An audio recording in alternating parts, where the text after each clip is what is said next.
IVM.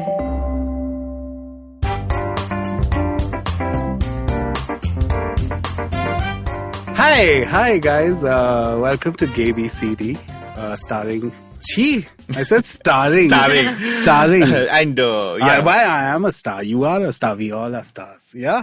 I'm Farhad, and with me I have Sunetro. Sunetro, my lovely co-host. And Yes. it's a show where we talk about the GAYBCDs of everything. Yeah. Hi. Hey. How you doing, Sunetro? I'm good. What I've been doing, I've been busy with work and all of that. But what really has been keeping me busy is I've been planning my 32nd birthday. Oh. And I wanted to do something different because the last 3 years I've been traveling because on my birthday, I always wanted to set out to find myself and in a different country almost every year. Do you find yourself? Find myself and some other people too. So that's always like a tick box. And this year, for some reason, I wanted things to be different. And I don't know what shifted. I wanted things to be different. I wanted to be with my friends. I didn't want to be alone by myself with strangers. Okay. And it just got me thinking, am I growing older? Does that have something to do with... I don't think it has to mean anything. Yeah, but what's happening? Why this specific route to take? Why did I make that decision? Why couldn't it be what it has been the last 2 years? The only thing I'm relating on this is I had a very specific moment, which is kind of similar, where I never celebrate my birthdays, and I don't mean that in a grouch kind of a way. I just don't like the day in general. We'll talk about the history of my birthdays in another episode. Let's unpack that for another episode. Yeah, but I remember at 32, actually, for the first time in my life, I just was like, you know what, I'm going to call my friends and actually have a scene. I've never done that. I'm not kidding. The last time something was planned and my friends and all, it was done by my mom when I was a kid. But after all these years, I just the older I got, the more I hated birthdays. Yeah. And at 32, I felt like, you know what, I need to celebrate myself a little. So I thought I'll call 5 people. It ended up becoming a 35 people. And I actually called 35 people, and 32 people showed up for my 32nd birthday. And it was amazing. So I think it's just you feeling like you want to celebrate you with the people who celebrate you. That's what. Yeah? That's what. Now, what was your 30 like? Because as a gay man, I was looking forward to my 30th because there were so many things I wanted to achieve, because no one gives you this list of what a 30-year-old gay man should be. No one gives us this, cardboard But portrait. there is no list. There is no list that says this is what a 30-year-old Yeah, exactly. man should be. But what a 30-year-old straight man should be, there are 20,000 lists, right? So we don't ever have something to compare ourselves to. So what was your 30 like? Was it unnerving? Was it different? What was it like? It was a mix of terrifying and amazing. I'll tell you why. I got my first bipolar 2 disorder diagnosis when I was 26. And what followed was, I remember there was 3 to 4 years of, it's a fog. Right now, if I try to think of what my life was like from 26 to 30, I just feel like it's a giant shark bite out of my memory. I don't know what exactly was happening, but I just remember constantly being terrified that I'm getting older, that I've not got things, or my Instagram doesn't look as vacation friendly as my friends. I started developing those anxieties. But I'll tell you what happened. A lot of my friends would tell me it gets better after 30, which is a common thing. And I hated people who said that. Why? I don't know why. I just felt like, you know what, shut the fuck up. I'm on this boilerplate right now. I'm feeling the burn of this. I don't think life gets better. But what I was naive about was the fact that having been on the boilerplate for 4 years, 5 years, you start getting used to the boilerplate, And what I'm getting at is, in that sense, 30 eased me like into some weird corner where I started feeling like I'm buoyant after that. Like I got the drill. I got like I'm not supposed to beat myself up, that I'm not supposed to have figured life out, that I'm not supposed to have, So in that sense, I felt like with 30, some sense of calm happened, some sense of, I don't know if it's wisdom or like... or just experience, like, or just like having gone through the motions. Exactly. Maybe wisdom is too much, but I just feel like some sort of like acceptance happened by the time I was 30, and now I'm 34. And just in the last 4 years, I feel like that was a long time ago. Even though it was just 4 years ago, I feel like 30 was a long time ago. And ever since then, I feel like I've managed life better. Or the problems are the same. I just feel I'm better at tackling them now. So yeah, 30 onwards is good. And to whoever's listening, it does get easier after 30. Now I'm like, I agree. Yeah, I get why people say that. Yeah, but like 30 is difficult. Like 30 is it's not just me. I've seen so many people. Yeah. And it's difficult for multiple reasons. Yeah. For me, I was looking forward to 30 for the longest time, because I always have this idea of, being this very well put together 30-year-old like human man. Like I'm very eager to grow older. Okay. So I'm one of those people. Wow. Yeah. You figured it out, obviously. That's the thing. When you figure so much out, then when one thing doesn't go your way, then everything comes crashing down. And like just taking it easy, just letting yourself go with the flow was essentially my year of 30, which I think a lot had to do with my expectations from life and my expectations as a gay man from life. Because from life and work, everything was touchwood, great. At my most successful at that point of time, at my most content, successful is a very, very strong, harsh word.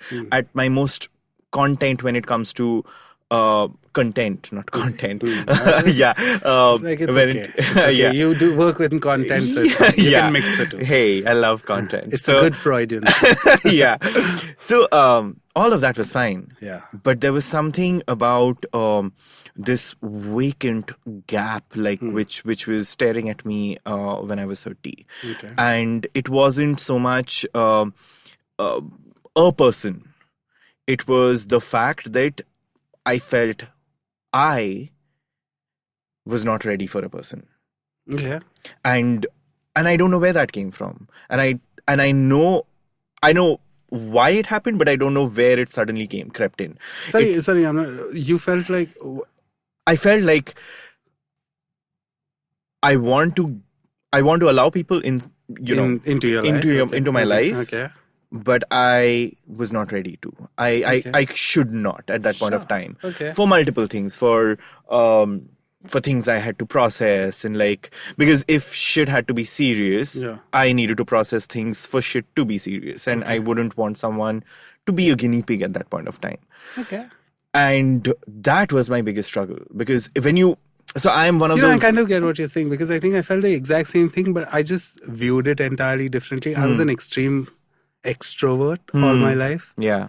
And I never realized that there's something called an ambivert, right? Oh my God, yes. My entire life, I kept thinking I'm such an extrovert. Everybody loves me. I love everyone. Whenever I walk in, I want to like say hi to everybody. Everybody talks to me. I was that person. And the older I got, I realized that, hey, maybe I'm also a listener. Hey, maybe I actually don't like being this extrovert. Yeah. And it was such a confusing phase, because just had I known that, hey, it's okay to be an introvert and an extrovert, the moment I started feeling that. So I feel like what we felt was kind of the shades of the same. Yeah. Like, and also, hey, it's a huge part of growing up. Like, just letting go of people and... letting go of so many things, not just people, letting go of expectations. No, but in terms of adding people to your life, you suddenly, it's not like there's a heavier screening process. Yeah. It's just, you're so sure of who you want in your life after a certain point that you don't want to just... I think when you're younger, what you do is you add, let's just put it like Facebook, right? You add 100 people in your life, and then whoever has the qualities that you like the most, you sort of like whittle it down to that. Man, I hate people then. I don't think I think this should be a trope. People. You say it in every episode. You say it in at least once you say you hate people. I think that should be a regular thing. And I'm sure so many people would relate to that, right? Just, I hate people. Like, that's the Monday morning mantra for all you guys. But yeah. So, did you ever have milestones that, gay boy to gay man, these are the things that need to be done as you grow older? It's like fizzle in cola for me. What happened was, the moment I started having more gay friends, first of all, somehow gay people are inclined to have better houses and better vacation homes and better art and better bank balances. And I did not have that. So for a very short period of time, I gave myself immense anxiety that I don't have these things and I need to have these things at this age by now. This person is already 30 and he's figured his shit out. This person, I did feel that, but it fizzled very quickly because again, I constantly feel like while I was going through all these things, I was also constantly parallelly self-accepting, learning, and which again comes with age. I just constantly kept feeling like I was being okay with who I am. There's a different level that stresses. Yeah, so to answer your question, no. Now I don't see any milestones. I'm okay with like that Baz Luhrmann sunscreen song. I realize that I'm one of those people at 45 also I might not know what I want to do in life, or like I might have figured it out. And it's okay. It's okay to have not figured shit out. So it was exactly the opposite for me. Why? Because I never looked at my gay friends as, they'll hate me for saying this, as role models. Because like it's not like I was looking at them for any inspiration. They were peers and like that's it. And for the sheer lack of visibility of someone to kind of not even ape, but like have a yardstick to weave my life around or according to, there was no one. And since there was no one, I created this idea of this is what I need to build towards. Now, if I'm not building to that, then I'm not being true to myself, like it in my head, right? Like you set this goal out for yourself. If you're not reaching there, what are you doing? And I guess as I grew older, the struggles became this exactly what happens when society sort of imposes certain roles on you, except that this is your own imposition. But with time, thankfully, what has happened is exactly what we were talking about. Let it go. It's fine. So would you say you've in your list of things that you wanted to be by a certain age, have you checked all of those on the list? A lot of them, I would say. A lot of them, but there are some things that I'm absolutely fine not doing. There are and the ones that I'm absolutely okay not doing end up being very materialistic, and that I'm absolutely 100% okay with. That's great. Like I don't need to finish a list of material checklists. It's more about growing as a person. It's more about doing. I know I'm sounding like some saint over here, but like doing the right thing, becoming a better version of yourself. Amazing. Because that's a constant effort. That's a constant effort, and again, being a gay man has had so much to do with how I have been even at work. Sure. Because no matter what you say, and I think a lot of women will relate to this, you have to push a little bit extra. You have to. Naughty boy. No, I thought of like a woman in labor. This will all women will relate to this. You have to push a little extra. I said work, Farhad. Like, let's keep your mind there. Okay. No, just you have to take extra care not to be too emotional in a room. You have to take extra care to be just a little more aggressive in a room. You can be called a sissy anytime. See, but therein lies the beauty of aging, right? Like these are, we can say this. People could have told me this and I would have never learned these things. But just life it mysteriously finds repeated examples and ways to teach you this, right? That, hey, stop expecting too much. Hey, stop being so hard on yourself. There'll be a multitude of ways in which life will constantly just always arrive at the same point. Did you naturally start doing it? And once you figure out that's the beauty of aging, it just gets so much easier. Again, the beauty of aging, like you realize the beauty when you literally pay it, like gay it forward. Like when you say the things that you were told or realized to someone else. And this is exactly what happened 2 days back. Yeah. There was someone who came to my room. She was like, she had an opinion about this LGBT script that was being worked on. Okay. And she was she was like apoplectic. Okay. So she was all about, oh my God, people are not being sensitive about this issue and this and that. And I said, realize this. You are in a room with some 10 people, and what the highlight of your conversation is your emotion, not the message. And this is what I have told myself like multiple times, because I am an emotional person. I am very passionate about what I say. And then I was like, oh my God, fuck, this is exactly what this is like 4 years back suddenly. So that's, I guess, part of growing older and being more content with yourself. Yeah.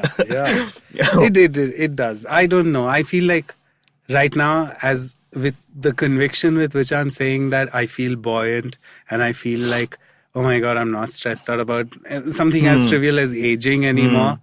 I feel like it might all come collapsing someday again. But till then, see that. Till then, take it as it I'm comes. extremely happy with it. It's the fucking gays. Yeah.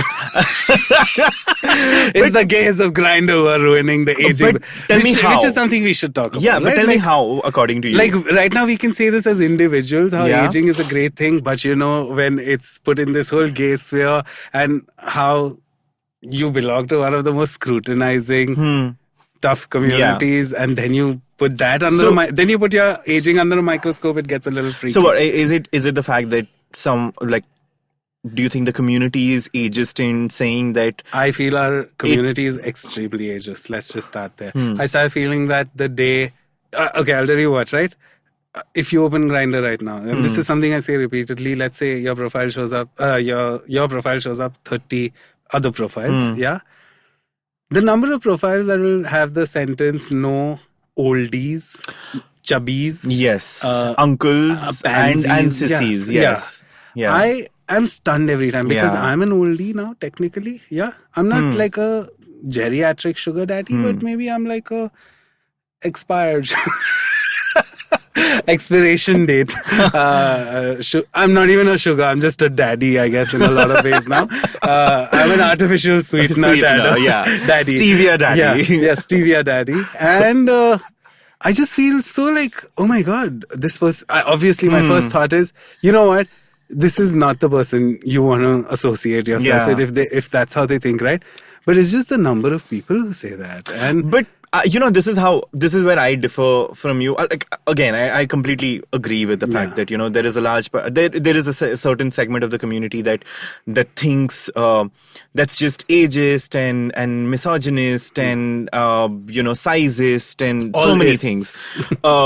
But at the same time, I don't know whether it's me or I just feel like in any community, there are the haters. I mean, you look at real life and there are people who just hate successful women. The burn lies in the fact that, every community has its set of haters.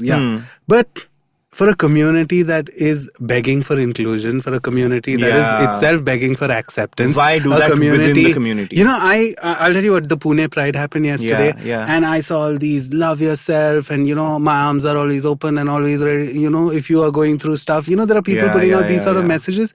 And I just remember reading it with a lot of cynicism. There was a filter of cynicism because that's another thing you realize, right? You know how the community actually works, and I don't know if you're bitter about it, but there's some sort of I don't know. I constantly feel, and it's just I'm sounding a lot of my friends who also feel like this, that oh my God, it can be terrifying to be a part of the gay community sometimes, or that where's the eject button on this? I don't want to be fucking straight. I don't want to be gay anymore, because these are not accepting people or tolerant people themselves. So this is what has happened to me. And again, this doesn't speak very well of the community. The more I think about it, the older I've gotten, I've always had my eyes set for slightly older people, slightly older men, so and lucky. yeah, because for me it's always been about slightly more like evolved conversation, and I don't want to sound like I'm some I get it. like Yeah. sapiosexual or whatever. No.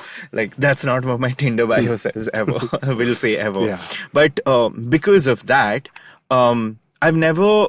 Maybe I've never seen this side of the community actively from the younger bunch of people. So I always had and again, that's ageist from my end, because I always had a feeling of disdain Okay. towards the absolute young crowd. That's ageist too. Yeah. I get it. And I tried to curb that with time, because the moment I turned 30, I started getting a lot of attention from slightly younger, actually a lot younger. I totally get it. When that happened, my initial days, I would just be snarky and like be on this very subconscious quest to prove that you don't have shit sorted. You're speaking out of your ass. I do it a lot. I do it a lot too. And then in my head, I realized it's like, again, this is a RuPaul's Drag Race reference here. There's this contestant called Silky Nutmeg Ganache. Okay, she's like this. Is it a dessert or a person? Shush. I know you hate the show, but like I love it. So Silky Nutmeg Ganache. And as the name suggests, she's like a big girl, and like she owns being a big girl. What's wrong about, and this has been like one of the biggest chatters out there, what's wrong about how she's been going about, the competition is she keeps like abusing the thinner girls. So fuck him skinny bitches. That's body shaming too. Okay. And that, I think there is a lot of reverse ageism that's happening. I get it. I love that we share this platform, me and you, and I share this with you, because my dissent to what you're saying is exactly on the other side of the spectrum. Because I totally get what you're saying. I am someone who, and I admittedly hate myself for this, but I keep on falling for the twinks. I don't know. I try to unlock this mystery of why I fucking love twinks. I do the whole. Fine. No, I totally relate when you say there's a certain assumption. Oh God, this guy's he shouldn't talk. He's Stupid, just a cute fucking twink. Yeah. Be a cute fucking twink. Don't try to be intelligent. Shut the fuck up. Friends is not the best show ever made. You know what I mean? Oh my God. So, or RuPaul's Drag Race. Hey, I'll fucking fight you on that. But, so I find myself there too, and I find myself being so ageist, because technically, the penis I crave now is wisdom, or like a silent afternoon where I don't have moment of silence for the quote of the week.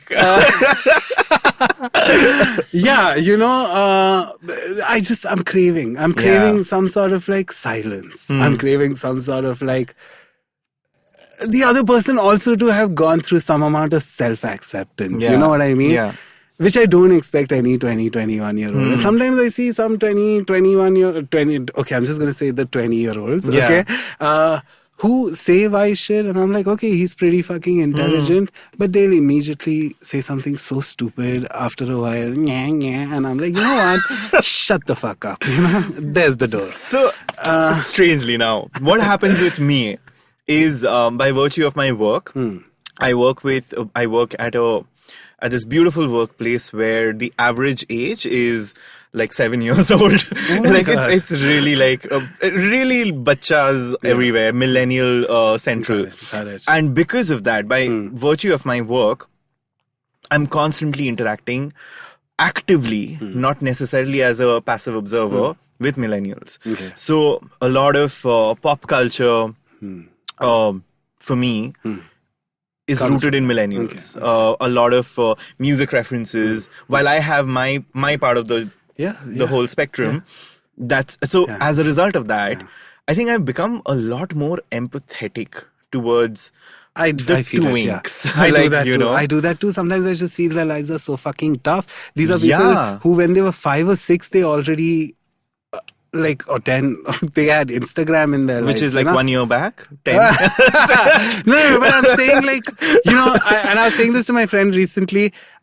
and I don't want to sound like I'm like being melodramatic or like nostalgic unnecessarily, but I'm so happy that as kids, we learned what just riding a cycle aimlessly means, or like just not having to do anything, reading, whatever, right? And I feel like these are kids who've not had that. They are born in the age of stimulus, where they constantly beg approval and they get it, whether it's an Instagram like, whether it's a fuck on Grindr, whatever it is, they are constantly validated in so many ways, and that causes such an hyperdrive in their sort of actions. I see it all the time, that I always give them that sort of leeway also. You know what, you're a dumb twink, but you're allowed to be a dumb twink. Be a dumb twink, you know? And then in retrospect, we all were dumb twinks at some point.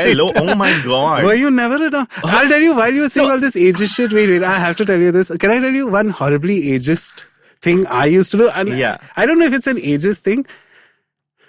Oh my God, I can't believe I'm about to say this. But when I used to go out clubbing, to gay clubs, if I was sort of craving younger...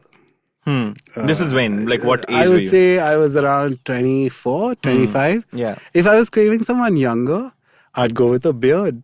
And if I was craving someone older, I'd go clean shaven. And it worked like a fucking mosquito fucking net. I don't know, that fucking sticky mosquito thing. It worked every fucking time. Every time I was like little daddy-ish mood where I wanted to get fucked or something, I'd go with like idam chikna shave.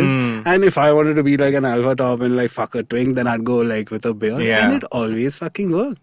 And it's so easy to sway. If you understand what I'm saying, it's so easy to attract what you want. It's so fucking... That's not ageist. That's just like I just being felt resourceful. like I played. That's just I just felt like I played it. Like for me, I do that with conversations. I can be this. So I think like throughout my college, I remember I realized that a large part of, and I pride myself on not being someone who's like vapid. I am exposed enough to, you know, talk about multiple things and blah, blah, blah. So I realized in college that at first impressions for me, a lot of people think I'm daft. Like I'm a blondie, like, you know, and especially in college. And I started playing that to my advantage. Like I would be like, oh yeah, really? like I would play the dits up, and then, then that was the dumb part of me, because it wasn't good sex that it would lead to. It would just lead to sex. It would just lead to sex. It was never good sex. So that's one of the many dumb things I ended up doing. And hey, you grow older, you grow wiser. That's true. Yeah. That's true. What's changed in how you figure dating as you've grown older? I just don't date. I've really been single since 31. So if the conversation is so I mean, perched on 30 and onwards, I don't know how to answer that. But what's changed? I can't, there's no way I can say this without you feeling sad for me, but me feeling proud that I feel like that. But I'll say it. I just now wait for someone who finds me worth waiting for. Does that make sense? And it's a good wait. That's where I am. Like, I don't want to date, but if I find someone, again, in the words of legendary Eartha Kitt, to share me with me, I'll wait for that. So that's about it when it comes to dating. Because I know I can't fucking date a twink. I can't fucking date a twink. They're too thin. I can't wear their clothes. I have to cook for them. It's like fucking taking care of a child. And no, I'm done with that. I want a nice man who's figured it out, who's had his own struggles, who's sort of constantly working on himself. And if I find that, I'm ready to date. And in my answer itself, when I'm saying it, I feel like, wow, I might have grown up a little. I might have so grown what up a little. stops you? Like you know, that's a fucking unicorn. Dude. It's not, okay? That's the It's a thing. fucking unicorn. It's not. I mean, everyone has their issues, but like, there are people like that. So that's the thing. The problem right now with me, and it's a me problem. It's not an external problem. But what I feel is, when the right kind of attraction and the right kind of person with the right kind of patience, with the right kind of... पैसे भी इतना ही मिलेगा. वही ना. तो अभी I'm at that point where I don't want to settle. And by settle, I don't mean trust settle me, down. Like that. I don't want to settle down. Yeah. Okay? I don't want to settle for someone whom I might like Which is a stupid expectation of myself, you know, that I will find someone in the right kind of, like, I'm attracted to also, and he'll be this also, and he'll be that. I'm not. But I'm at least optimistic that a person like that exists. Yeah, maybe they'll hear this episode and be like, wow, Farhad is my man. Here's a deck At the rate curator. Slide into the DMs, darling. But what about you? For me, I'll tell you what's changed. When I was between the ages of 23, 24 till well into like 28, 29, I was trying to figure figure through trial and error. Mostly. That's the best way. And so by the time I came to 30, what happened was I knew, sort of, again, like it's always a sort of, what I needed, what I wanted. Okay. And now I know what I want. And the difference is that I want there to be enough of a blossoming of something before I move on to anything else. So it's like, sure, like for gay men, I read this meme a couple of days back, and it's so relevant. For straight people, it's go on a date and then 6 months later have sex. But for gay men, it's you have sex first, then you talk about you don't even have sex first. You first figure out what his dick looks like on Snapchat. Maybe then what his dick looks like without filter on Snapchat. Like I said, I ain't into penile that much. I'm a different kind of a gay man. So for me, it's sure there is a go have sex. Then there is a share recipes together or share movie choices together, and the third is have a breakdown in front of each other. That's like third base. Third base. So for me, I want there to be. I used to just concentrate on just getting into bed and then maybe have not necessarily being my authentic self in front of them. For me, it was about being the most fantastical self. And now I don't fucking care. For me, it's about being real. And somewhere down the line, what I want is there to be, it's so cliched, but a connection. There is sex, sure, but beyond the sex, there has to be a connection, a conversation, the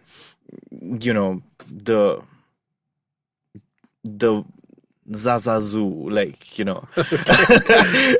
which is like, tingly sort of, what do you feel? Like something that brings a smile to, it's so cute that each other's faces. Look forward to these things. Yeah, because and strangely, I never used to. If you want these things, I guess they find a way to manifest themselves, and that's a nice thing. Yeah. That you're this hopeful and optimistic that things like Zazazu still exist. Of course they do. I mean, sure, it might not be in this utopian Cinderella world that, and I really don't believe in that kind of a world. But yes, there are people who want this, and people who are not being unrealistic about wanting it. So I'm just thinking about how I'm so dismissive about people who want that kind of thing. It really makes me think. Sometimes, we get done with these episodes, I go back, and this is the thing I'm going to think about. That, wow, I'm so dismissive of someone who's so openly vulnerable to wanting romance. You know what I mean? Because for me, I feel like, I don't know if it's a sign of reality or how real I want things to be, but I just feel like there's no place for fluff in real shit. And which I guess, again, has just made me so like hard in that sense. So again, now when you say fluff and romance, I want to puke. But at the same time, that's how I've grown older as I've grown older, I've become comfortable with the fact that along with the carnal, along with the... Kuch hota hai Anjali. No, along with the raw animal sexuality and all of that. What would you do? That's the thing. I'm going to stop you. When you say things like raw animal sexuality, in my world, because I don't know. Again, I don't want to say I am real, but I feel like those are just phases and those are just bursts, right? Like it's a pattern. We've been in enough number of relationships Yeah. to realize that, oh my God, every time you find someone new and they are like boyfriend material and you're kind Yeah. of dating, the first 3-4 months is let's fuck on this counter, let's fuck there, let's do this. It's there. And then it sort of starts fucking fizzling out. You know what I mean? So I feel like maybe I fast forward too much to that. I just feel like, hey, you know what? This will fizzle later. I'm playing this back in my head as I'm saying it, and I know how it sounds. But I just don't. I don't know if that's something age has brought about in me. But Really? I really just immediately feel like, you know what? Let's not exaggerate things. But is it an exaggeration? It's just because it's a real expectation. I'm not Sure. I'm not looking for confetti when I'm kissing someone. Okay. I'm just looking for a blowjob. Like a blowjob for the brain. So what I'm looking for is something just like really authentic. And how do I even The thing is, put it you together? can't put it into words, because when it's authentic, you just feel it and you can't express it. So let's just agree to, like, that's where we both are. We look for authenticity, and that comes with age. Authenticity definitely is something that comes with age. Yeah. And that doesn't come easily. You have to be fucking chiseled by life in multiple ways to fucking start finding self-acceptance and any sort of authenticity. Yeah, because So I guess we crave that. Exactly. That's our true Achilles cock. Like, oh my God. But you get what I'm saying. Absolutely. Yeah, that's because what we crave with age. In the middle of all of this growing older, what we're actually looking for is the most distilled version of ourselves. Sure. And what do you think that is when, like, do you have a pit stop? Like, what do you want to be? No. That's the thing. I'm always in the process of distillation, I guess. But like, I don't think it's going to happen. Yeah. I will never know who I am as a person. I just know, or I like to believe that I'm a nice guy and that I always work on myself towards being a better person. And once you find someone who is the same, who's constantly working on their betterment, who starts working on your betterment, you want to watch them grow, I feel like you found your lobster. Yeah. See, you don't hate friends that much. I know friends by heart, but okay. I mean, we found our old grey lobster. Yes. But I think that pit stops are, as we grow older, I think we just get to a point where we stop putting so much importance on pit stops and milestones. Sure, absolutely. And it's a great place to be. Yeah, it's a great place to be. I don't know how people with ambition function, like, really. Which I get. I get it, right? They fucking go halfway into the universe and then the universe comes halfway. Amazing for whoever that works. But I just constantly, for me, my personal journey is constantly about being okay with where I am, who I am in my mind. But that's ambition too, right? Like, it's like me being okay with a better version of me, and I'm constantly working towards it. And like, for me, it's always that. Like, I know where I am today. I know what I can be tomorrow. I have hopes that there will be 5 things about me that I need to hone. And I want to keep working on that. Sometimes it gets taxing. I know what you mean. Yeah. I know. Yeah. But again, that's this like ruthless, hungry ambition is also something I've seen in a lot of gay men. And I think it comes from, as you like. I actually read a theory about that. You know, when I said earlier why, like, how gay guys have the best houses and they have like good money and like they're making good money. It actually stems from a need from finding validation because it was denied to you for such a huge part of your life. See, you constantly, where you're working, you find validation, you pursue it, and that somehow or the other just makes you work better professionally and like totally do better professionally. Which I guess is a good thing. Yeah, I mean, let's unpack that at a different time. In a different time. Because I know many unhappy, successful gay men. Yes. Yeah. And I know many beautifully content content gay men who poor, me. Me. Not poor, I am but poor like and who aren't content. looking for the biggest riches in the world, and Sure. it's not material. Sure. So yeah, let's unpack that. But Yeah. when's your birthday? 1st of October.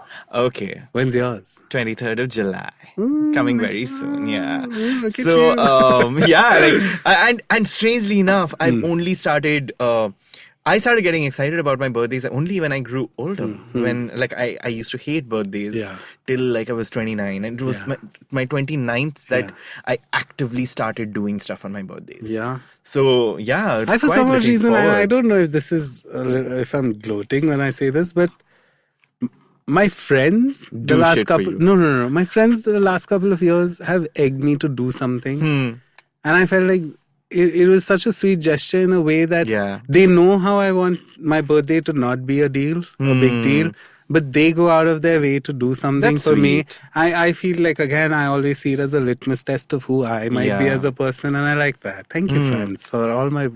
And yeah, now I'm just so neutral about birthdays. I generally, as long as I'm not spending it with my family, I'm totally fine. I'm totally fine. Well, when half your family is dead, you can't spend it shit. with them. But yeah, like for me, it's always been either me or strangers or friends. And when you say strangers, like when I'm traveling, you know, and it's okay. lovely actually. When that's actually a space where all artifices are gone, and yeah, but like I'm looking forward to this one because I'll have friends, I have new expectations, and here's to hopefully growing older, wiser, and happier. I guess. Yeah, it does. I really feel like I need to put a little disclaimer that if you're young and you're listening to this, I will say something that I rejected when my friends told me, but it does get better. It does get easier. Always. It does also get tougher. Let's be honest. But it does get tougher. It doesn't get easier.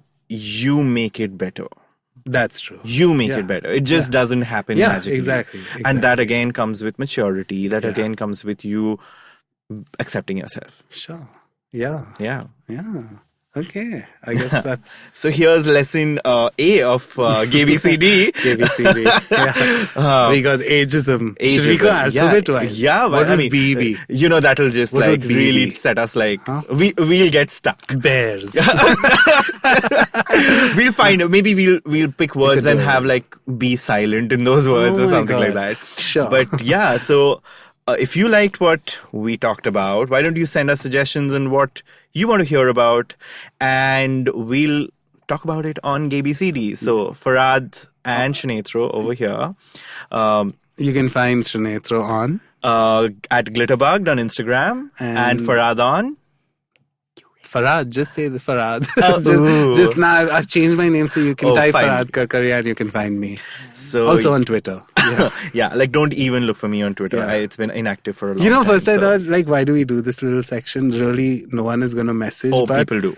No, I have this, I do this thing, keeping it queer, and I do get messages sometimes, and it's often very young boys. So sometimes I want to say these things from an age, if we are talking about age, from that perspective, because it makes me feel nice if someone comes to me for advice, which a lot of my friends do. But when it comes from an unknown person who... It feels so beautiful. It feels amazing. It feels amazing. So just fucking send us messages. We like it. And we aren't experts, but we're human. Yeah. We're homos. Okay, bye. All right. Bye-bye.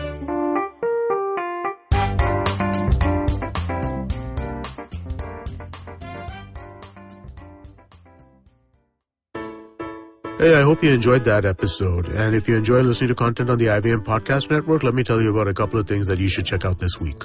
On our Kannada podcast, Thalle Harade Satya Sankar joins Pawan Srinath to talk about how non-motorized transport needs new thinking, behavior, policy, infrastructure, action, and more.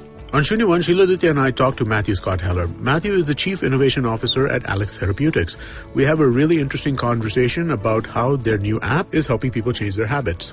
On GAYBCD, Sunetro and Farhad discuss how workplaces can become queer-friendly and how they confront their homophobic colleagues.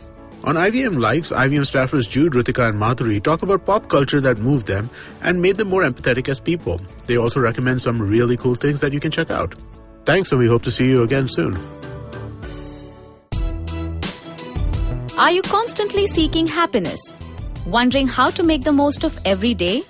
How not to let your inhibitions stop you from achieving your goals? It's now time to get your A game on. It's time to unlock your true potential. Tune in to the Empowering series with me, Zarina Poonawalla, to feel empowered in all genres of life. From behavioral skills to management skills. From health to relationships. From mental well-being to emotional well-being. And of course, your finances. I've got you covered. With these tips and tricks from me, Zarina, and true life stories from my amazing guests, you're bound to bring your purest to the table.